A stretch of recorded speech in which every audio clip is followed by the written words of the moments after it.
Hey, salut à tous les amis, c'est Matt. Aujourd'hui sur Distorted Universe, on se retrouve pour une nouvelle petite vidéo. Ça fait plaisir, ça fait très plaisir de se retrouver pour une nouvelle petite vidéo facecam. Et aujourd'hui, alors faites pas attention au décor qu'il y a derrière, on est en train de un petit peu refaire la pièce. Enfin bref, on va comparer deux caméras sportives. C'est un dérivé de GoPro tout simplement. Donc ce sont deux caméras sportives, on en a une milieu de gamme je dirais, aux alentours de 100 €, une GoPro c'est aux alentours des 200 €, et celle-ci elle est à 15 €. Donc on va voir le pour et le contre, les avantages, les inconvénients, etc. On commence donc avec rien que le poids des appareils. On a un poids beaucoup plus lourd sur une GoPro milieu de gamme, donc que je tiens actuellement à l'écran, que sur la GoPro de Action. Bon, ça reste un petit détail. Celle-ci possède un capteur optique de 16 millions de pixels et celle-ci de 12 millions de pixels. Bon, la différence, elle n'est pas flagrante. La caméra sportive a une résolution maximale en 4K et celle-ci donc c'est de l'HD. Alors c'est marqué HD mais c'est du Full HD donc c'est du 1080p. On a un écran un petit écran. Bon ça je pense que c'est à peu près propre à toutes les caméras sportives. C'est utile quand on a besoin d'un retour. Ces boutons ici ils servent à contrôler le micro ou non, à l'activer ou non je veux dire. Mais sur celle-là, il y a un bouton qui sert un petit peu plus à quelque chose, à savoir à contrôler le Wi-Fi. Alors il faut savoir que sur les vrais GoPro, on a une application GoPro où on peut relier avec son téléphone, etc., la connecter via son réseau Wi-Fi. Une fois connecté, vous avez accès à une application forcément qui vous renvoie l'image de cette petite GoPro. Donc c'est un retour vidéo. Pour faire des vidéos un petit peu simplistes, c'est très utile. Au niveau du retour justement, on va en parler avec les connectiques.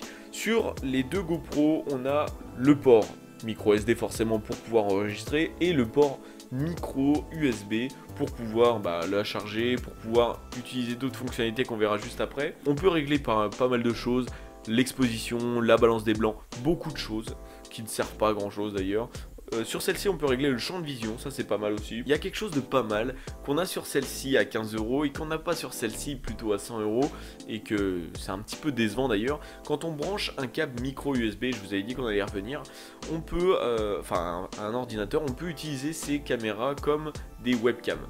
Sauf que celle-ci propose une interface qui nous demande ce qu'on veut faire, à savoir un partage de fichiers pour pouvoir communiquer avec la carte SD directement sans adaptateur, ça c'est pas mal. Sinon on peut directement utiliser le mode vidéo et puis juste charger en même temps. Ou alors la dernière option, la fameuse webcam que je vous disais, donc qui remplace votre webcam, c'est pas mal parce que ça fait une webcam 1080p.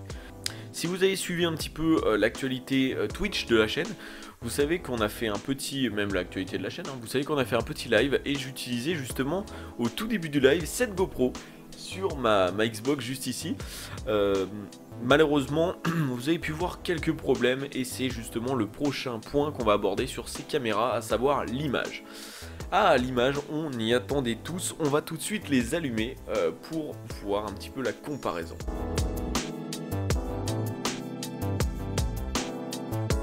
Donc, vous avez pu voir approximativement la différence, ici la GoPro de bonne qualité et ici celle de 15 € à Action. On a un gros problème au niveau de l'image, c'est-à-dire que celle-ci, à savoir la milieu de gamme, elle va pas du tout faire de mise au point, ça va être flou, la qualité elle va pas être folle. Par contre on aura du 60 fps et on aura un gros problème aussi au niveau des éclairages. Je sais pas si vous avez vu mais quand on vise un éclairage de face, ça fait une surexposition au niveau de l'éclairage et du coup on voit plus rien autour. Celle-ci en revanche, elle filme parfaitement bien au niveau de l'éclairage, au niveau de la balance, etc. Par contre, il y a des grains quoi. C'est normal, c'est un capteur bas de gamme. Mais voilà, le seul problème que j'aurais à redire. Sinon, je dirais que rapport qualité-prix, ça reste malheureusement celle d'Action, je dirais.